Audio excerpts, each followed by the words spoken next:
So have you ever tried fasting? You're doing it for all the supposed health benefits, but then you find yourself just staring at the ceiling at 3 a.m.? Yeah, you are not alone. It feels like for every person who says fasting completely transformed their sleep, there's someone else who says it totally wrecked it. So what is the real story here? Let's dive into the fascinating science of timing. I mean, you've heard the buzz, right? Intermittent fasting. It's supposed to give you this incredible energy, this amazing restorative sleep. But then, why do so many people who try it end up feeling kind of tired and weirdly wired at night? Is fasting really a secret weapon for rest, or could it be secretly sabotaging our sleep? To figure this whole thing out, we actually have to look inside ourselves. The answer isn't in some specific diet plan or a magic pill. Nope, it's hardwired right into our biology in something that every single one of us has, a master clock, ticking away inside our brains. And that internal master clock, it's all driven by our circadian rhythms. Now, the best way to think about this is to imagine your body is a massive, complex orchestra. Your circadian rhythm is the conductor, coordinating everything, your hormones, your metabolism, you name it, making sure every single part of you works in this beautiful 24-hour harmony. But, any good conductor needs sheet music, right? Well, for our internal clock, that music comes from the outside world. The most powerful cue by far is light. But the timing of your meals, when you work out, and even the regularity of your bedtime, these are all critical signals that keep that 24-hour symphony perfectly on time. Okay, so if timing is so incredibly important, where does fasting fit into this whole picture? Well, this is where the science gets really messy. I mean, when you actually look at the studies, the results seem to be all over the place. See, on one hand, you've got studies showing fasting can absolutely wreck sleep. One found that a whopping 90% of students who were fasting for Ramadan had their sleep disrupted.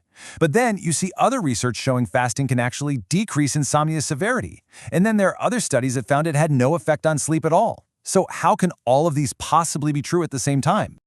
So what gives? How can both of these things be true? Well, the real breakthrough insight from all of this research is this. The crucial point isn't if you are fasting, it's when you are fasting. That timing. That's the missing piece of the puzzle. And this brings us to the solution. It's a concept called circadian alignment. It's really just the simple, powerful idea of syncing your habits, like eating, with your body's natural programming. Your body is built to be active and eat during the day, and to rest and repair itself at night. When your lifestyle matches that rhythm, everything just flows. When it doesn't, you get metabolic chaos and, yeah, a lot of sleepless nights. So how do we actually do this? Well, the research points to 3 pretty straightforward actions. First, time your meals with daylight. Try to get your calories in during your body's active daytime phase. Second, keep a consistent sleep schedule. And yes, that means even on weekends. This really reinforces that all-important rhythm. And third, manage your light. Get that bright, natural sunlight in the morning and during the day, and then dim the artificial lights at night. And here is why this stuff matters so much. Getting this alignment right, it's not just some hack for better sleep. The benefits create this massive ripple effect across your entire health landscape, influencing everything from your physical strength to your cognitive function. And this impact is incredibly broad. For older adults, poor sleep is tied directly to physical frailty. For athletes, it can mean slower reaction times. For people who are fasting, it can lead to more high blood sugar events. And here's the surprising one. Across all ages, sleeping too much, we're talking 9 hours or more, is associated with cognitive frailty, which is basically a decline in your thinking skills and memory. You can actually see it in the data. There's this clear U-shaped curve for frailty risk. Less than 6 hours of sleep a night, that leads to a higher risk. But, and this is the key part, so does sleeping 9 or more hours. The sweet spot, that area with the lowest risk, is right in that 6 to 8 hour window. It's not just about getting enough sleep, it's about getting the right amount. One of the research papers just sums it up perfectly. It says, the timing of feeding and exercise are important lifestyle interventions to support circadian rhythm. It's not just a cool idea, it's a powerful tool we can all use to take control of that internal orchestra. Okay, so let's boil all of this down. What are the key things to remember? Well, first, the big one. When you do things is often more important than what you do.